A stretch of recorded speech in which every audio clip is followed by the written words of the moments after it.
नवी मुंबईतील ऐरोली परिसरात राहणाऱ्या एका तरुणाने आपण IAS अधिकारी आणि राज्य सरकारचे मुख्याधिकारी असल्याचे भासवून तसेच बनावट ओळखपत्र बनवून त्याच आधारे अनेक सामाजिक संस्था, कंपन्या यांच्याकडे पैशाची मागणी करून अनेकांना लाखोंचा गंडा घातल्याचे समोर आले।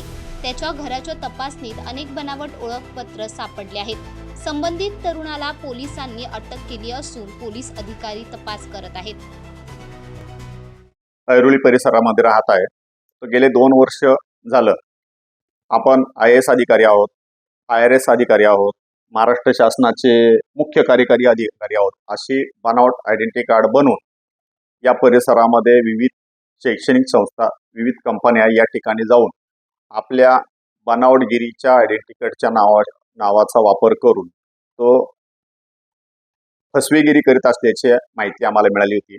आम्ही गोपनीय माहिती त्याची प्राप्त केली असता त्याची कुठल्याही प्रकारे सरकारी अधिकारी म्हणून नेमणूक असताना सुद्धा तो सरकारी अधिकाऱ्याची आयडेंटिटी कार्ड बनवून या परिसरात वावरत आहे व लोकांना फसवत आहे अशी माहिती मिळाल्याने गोपनीय यंत्रणेमार्फत आम्ही त्याची माहिती प्राप्त केली।